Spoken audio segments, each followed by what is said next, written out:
5천년 전 고대 바빌론의 부자 아르카디가 전하는 텅 빈 지갑을 가득 채우는 7가지 지혜. 끝까지 들으셔서 7가지 지혜를 꼭 본인 것으로 만들어 부자 되십시오. 첫 번째 치유책, 그대의 지갑을 가득 차게 하라.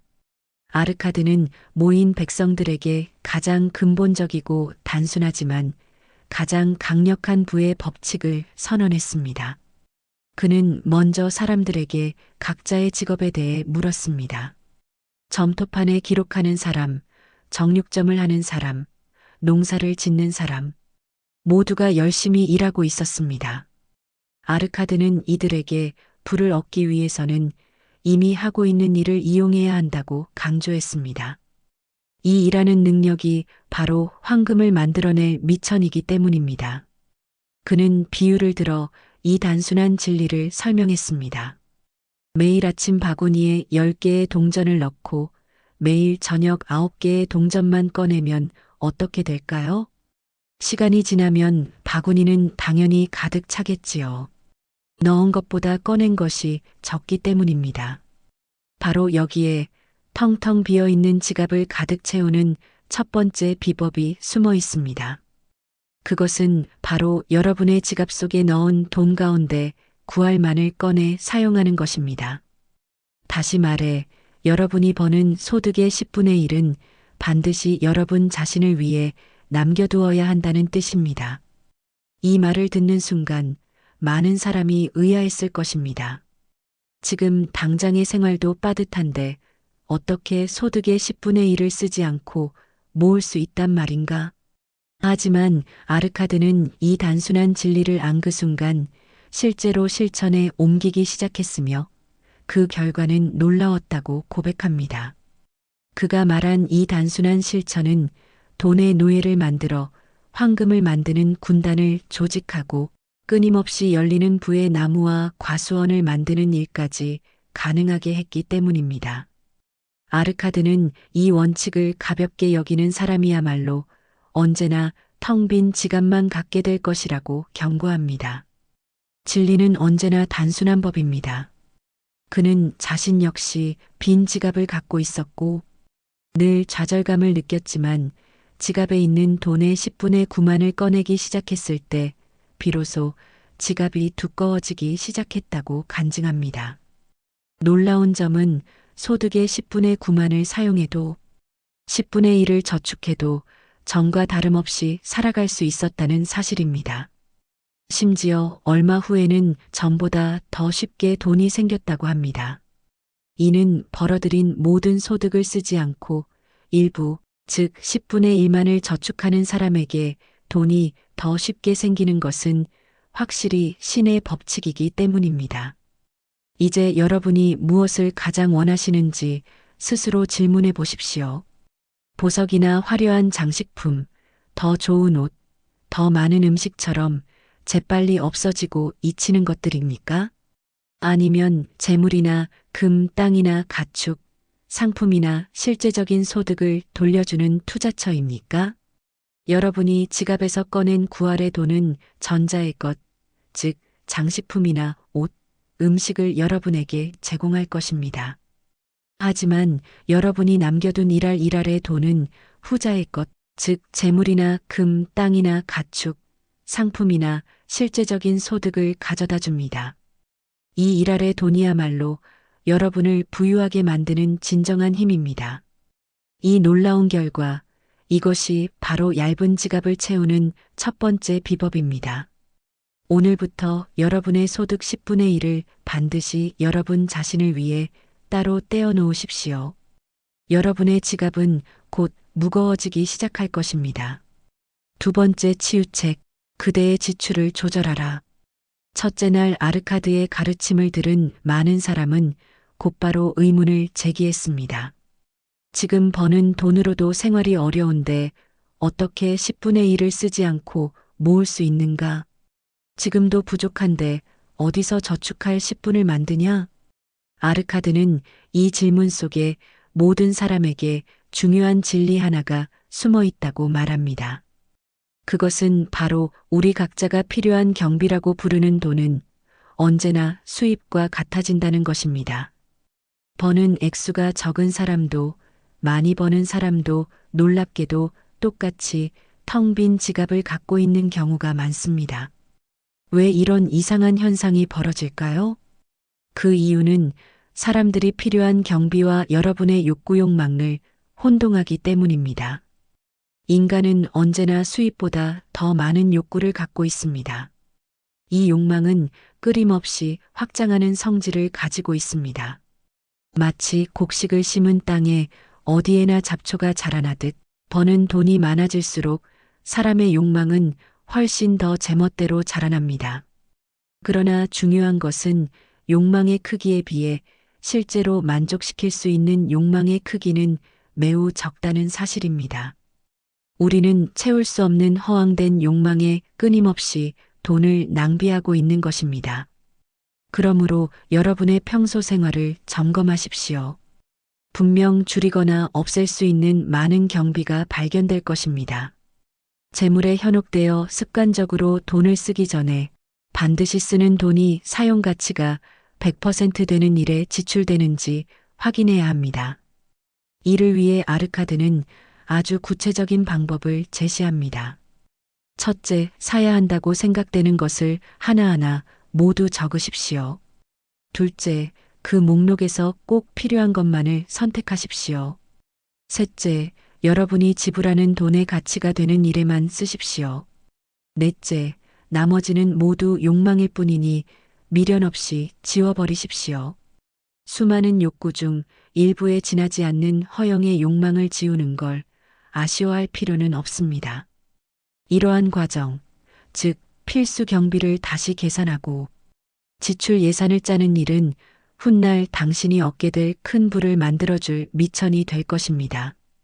예산을 세우는 것은 여러분의 자유를 억압하는 행위가 아니라 오히려 여러분을 돈의 노예가 아닌 돈의 주인으로 만들어줄 열쇠입니다. 이때 한 젊은이가 반발하며 말했습니다. 저는 예산을 정하고 그대로 따르는 것이 오히려 돈의 노예가 되는 것 같습니다. 그런 식으로 살면 삶의 즐거움을 뺏긴 채 짐을 나르는 당나귀처럼 사는 거라고 생각됩니다. 아르카드는 현명하게 답했습니다. 그 예산을 정하는 것은 누구인가? 바로 자네 자신이다.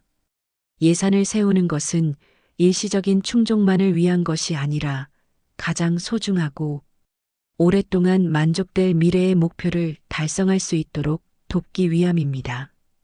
예산은 우리를 구속하는 것이 아니라 무엇이 섣부른 욕망에 의한 것인지를 선별해 주어 우리가 진정으로 원하는 것을 가까운 미래에 가질 수 있도록 안내해 주는 현명한 길잡이인 것입니다. 따라서 텅 빈 지갑을 채우는 두 번째 치유책은 바로 이것입니다. 꼭 필요한 것들과 가치 있는 욕구들을 만족시킬 수 있는 지출 예산을 짜도록 하십시오. 그리하여 예산의 틀 안에서 만족스럽게 살고 낭비되는 돈을 모아 지갑을 두둑하게 만드는 것이야말로 진정한 지혜입니다. 세 번째 치유책, 그대의 돈이 증식되게 하라. 이제 여러분은 수입의 10분의 1을 반드시 모으는 법을 배웠고 지출을 조절하여 그 돈을 마련하는 법도 알게 되었습니다. 이제 이렇게 떼어놓은 돈으로 어떻게 소득을 만들고 큰 재산을 형성하게 할 것인지를 생각해야 합니다. 돈을 가만히 두면 그저 멈춰 있는 금속 덩어리일 뿐입니다. 돈은 움직여야 하고 스스로 일하게 해야 합니다. 아르카드는 자신의 첫 번째 투자를 예로 들었습니다. 그는 방패 제작자인 아르가에게 돈을 빌려주었습니다. 아르가는 매년 한 번씩 청동을 대량으로 사들였는데 그때마다 부족한 돈을 빌리곤 했습니다. 아르카드는 아르가가 아주 정직한 사람이라 믿었고 그가 방패를 만들어 팔아빌린 돈을 제때 갚을 수 있다는 확신을 가졌습니다. 아르가는 빌린 돈을 돌려줄 때 이자를 함께 주었습니다. 이것이 바로 돈이 일하기 시작한 첫걸음이었습니다. 아르카드는 이렇게 받은 원금과 이자를 결코 다른 곳에 사용하지 않았습니다. 그는 이 돈을 다시 투자했습니다. 이렇게 돈의 씨앗은 늘어났고 수익도 함께 늘어났습니다. 아르카드는 불안 단순히 지갑에 들어있는 동전의 개수가 아니라고 말합니다. 부는 내 지갑으로 끊임없이 흘러들어오게 만드는 우물에 있습니다. 여러분이 진정으로 원하는 것은 무엇입니까? 여러분이 잠을 자고 쉬는 동안이나 여행을 하는 동안에도 계속 들어오는 수입 아닙니까? 아르카드는 자신이 이 첫 번째 투자에서 원금과 이자가 더해져 가는 것을 보고 투자를 더욱 확대했다고 말합니다.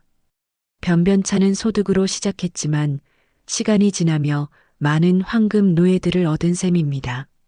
그리고 그 황금 노예는 자식을 만들어냈고 그 자식들의 자식까지 낳으며 열심히 일한 결과가 그의 지갑으로 지속적으로 흘러들어왔습니다.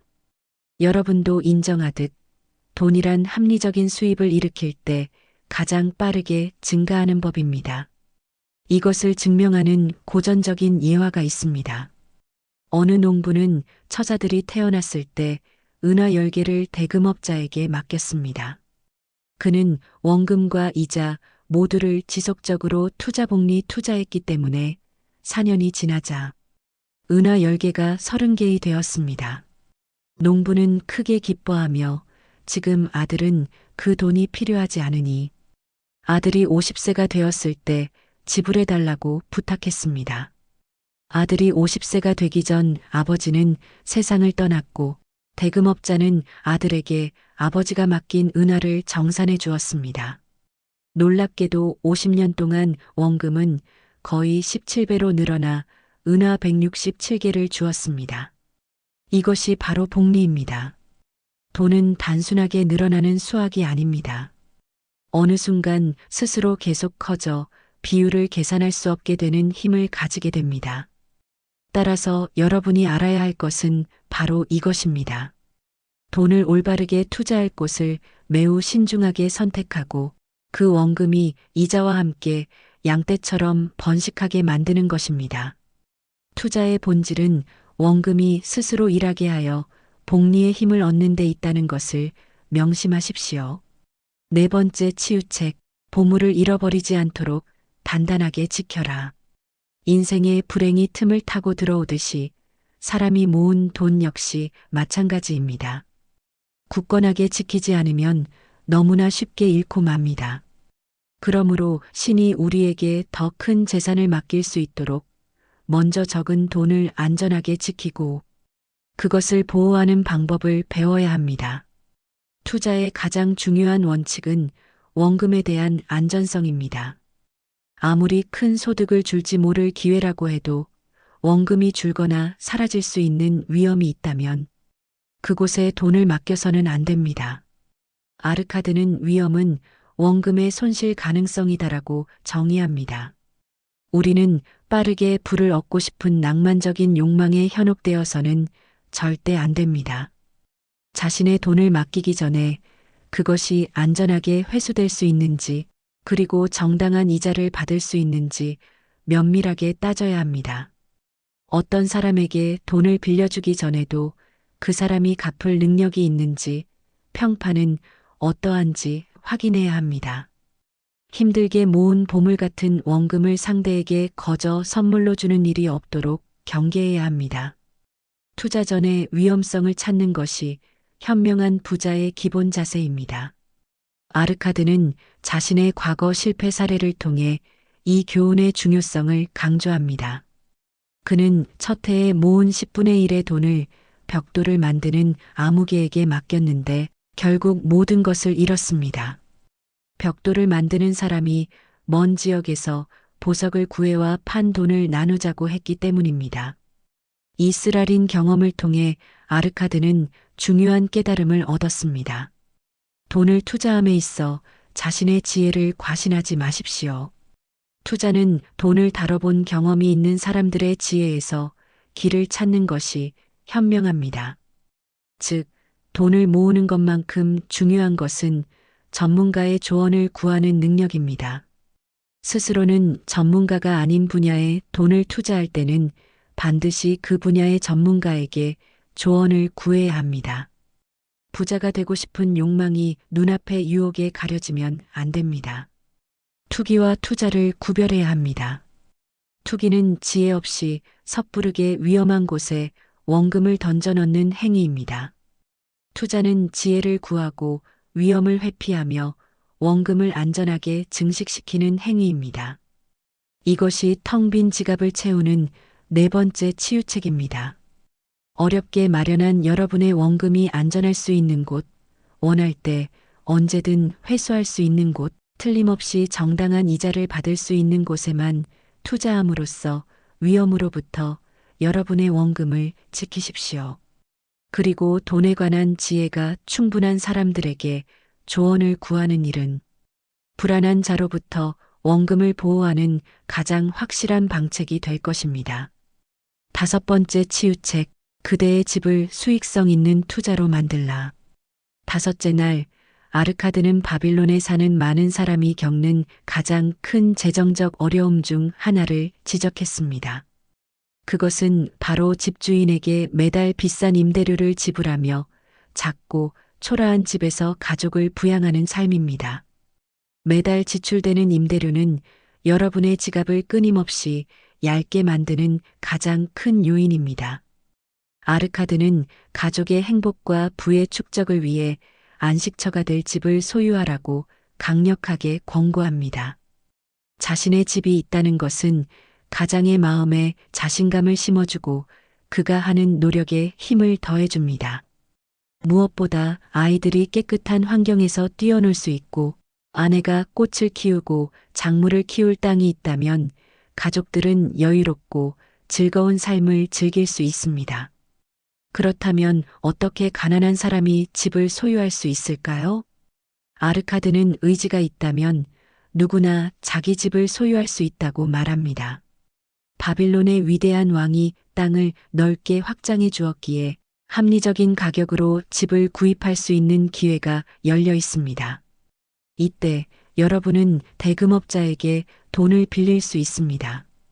여기에 핵심적인 재정적 지혜가 있습니다. 여러분은 집주인에게 집세 임대료를 지불하는 대신 대금업자에게 정기적으로 빚을 갚는 돈을 지불하면 됩니다. 매번 지불한 돈은 허공으로 사라지는 임대료와 달리 여러분의 부채를 줄게 할 것이고 몇 년이 지나면 대부금을 모두 갚을 수 있을 것입니다. 결국 매달 나가는 지출이 일정 기간이 지나면 여러분의 자산으로 바뀌는 놀라운 전환을 경험하게 됩니다. 여러분은 자기 집을 소유하게 된 것에 크게 기뻐하게 될 것입니다. 집을 소유함으로써 얻는 이점은 단순히 부동산이라는 자산을 얻는 것에 그치지 않습니다. 첫째, 여러분의 아내는 그 집에서 행복을 느끼며 집안을 더 잘 돌볼 것이고 채소나 작물을 기르는 일을 게을리하지 않을 것입니다. 이는 가족의 식비 지출을 줄여주는 효과를 가져옵니다.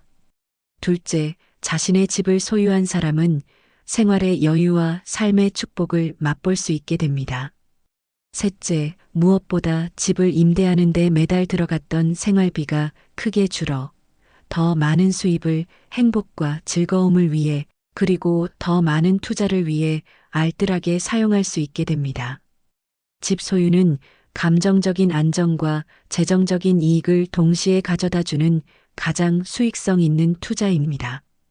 임대료로 나가는 돈은 통제할 수 없는 지출이지만 주택 구입을 위한 부채 상환금은 미래의 자신에게 투자하는 저축과 같습니다. 그러니 여러분, 자신의 집을 소유하는 데 노력을 기울이십시오. 여러분의 집은 여러분의 지갑을 비우는 곳이 아니라 부를 축적하는 든든한 기반이 되어줄 것입니다. 이것이 바로 텅 빈 지갑을 채우는 다섯 번째 치유책입니다. 여섯 번째 치유책, 장래의 수입을 마련하라. 인생은 어린 시절에 지나 청장년을 거쳐 결국 누구도 피할 수 없는 노년에 이르게 됩니다. 그러므로 노후를 위해 수입을 준비해야 하고 특히 가장이라면 더 이상 가족을 부양할 수 없게 될 경우를 대비할 의무가 있습니다. 아르카드는 부의 법칙을 이해하며 여분의 돈을 늘려가고 있는 사람이라면 장래를 준비하는 일에도 신중을 기해야 한다고 강조합니다. 이것은 곧 더 이상 돈을 벌 수 없는 시기가 왔을 때 사용할 수 있는 투자 계획과 대책을 마련하는 것을 의미합니다. 아르카드는 장래를 대비하는 몇 가지 방법을 제시합니다. 집이나 땅을 사는 것집의 유용성과 장래 가치를 잘 따져 현명하게 구입한다면 그 가치는 영구적이며 그로 인한 소득 또는 필요할 때 팔아 판매금으로 노후를 편안하게 지낼 수 있게 됩니다. 이는 다섯 번째 치유책과도 연결되는 중요한 대비책입니다. 대금업자에게 소액의 돈을 맡겨 불리는 것. 맡긴 돈에 이자가 더해지면서 복리의 마법으로 돈이 더 커질 수 있습니다. 아르카드는 샌들 제조업자의 예를 들어 이 원리를 설명합니다. 샌들 제조업자는 매주 은하 20립을 8년 동안 대금업자에게 맡겨왔습니다. 8년마다 맡긴 돈의 4분의 1에 해당하는 이자가 보태졌는데 결국 은하 400립으로 돈이 불어나 매우 기뻐했습니다. 아르카드는 그에게 앞으로 12년간 매주 20립씩 계속 맡기면 은하 4000립을 갖게 될 것이라고 말해주자 그는 크게 기뻐하며 돌아갔습니다. 이 이야기가 주는 중요한 교훈은 바로 이것입니다. 작은 돈이라도 정기적으로 모으고 복리 투자를 하면 커다란 열매를 만든다는 것입니다. 서둘러 일찍 시작하면 할수록 누구든 더 크고 웅장한 부를 이루게 되는 것은 당연한 이치입니다.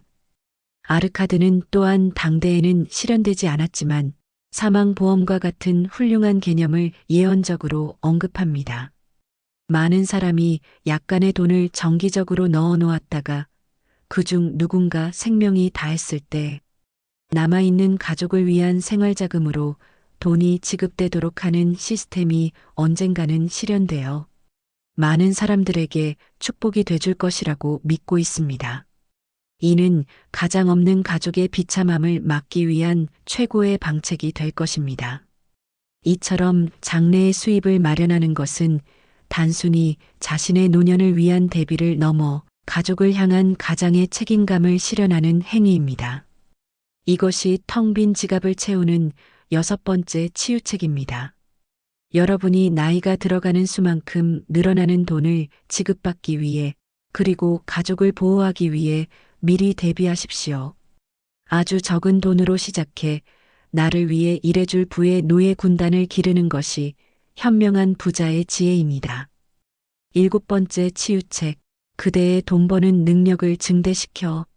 마지막 치유책은 성공과 성공에 역동하는 사람들의 마음과 생활에 대한 것입니다. 여러분이 앞선 6가지 치유책을 완벽히 수행하더라도 여러분의 수입 자체가 늘어나지 않는다면 부의 축적 속도는 더딜 수밖에 없습니다. 아르카드는 이 비결을 한 젊은이의 이야기로 시작합니다. 어떤 젊은이가 아르카드에게 돈을 빌리러 왔습니다.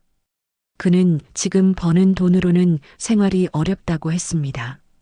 그는 수입을 늘리기 위해 2달 동안 6번이나 주인을 찾아가 월급을 올려 달라고 요청했다고 주장했습니다. 하지만 주인은 월급을 올려주지 않았습니다.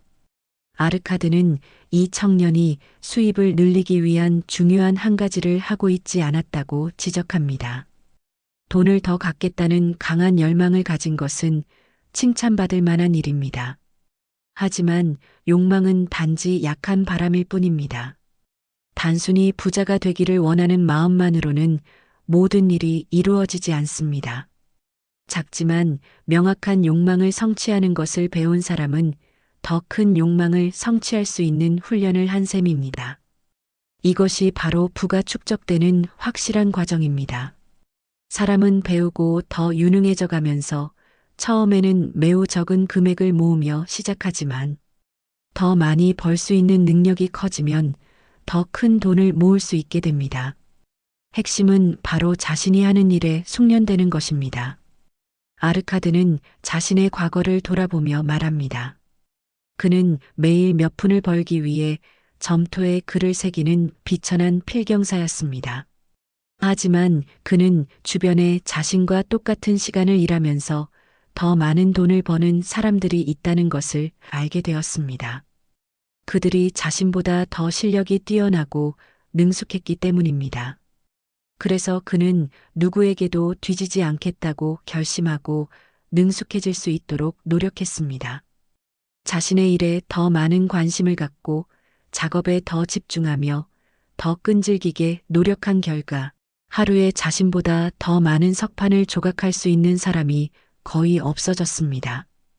그는 숙련도가 높아진 만큼 합당한 보상을 받았고 주인에게 월급을 올려달라고 요청하기 위해 6번이나 찾아갈 필요가 없었습니다. 사람은 지혜가 많을수록 더 많은 것을 볼 수 있고 얻을 수 있게 됩니다. 자신이 가진 기술을 더 발전시키고 누구보다 숙련된 사람이 되겠다고 결심한 사람은 풍성한 보상을 받을 것입니다. 텅 빈 지갑을 가득 차게 만드는 7번째이자 마지막 치유책은 자기 자신의 힘을 기르고 늘 공부하고 더욱 현명해지고 더 능숙해지기 위해 노력하며 남들이 자신을 존중할 수 있도록 행동하는 것입니다.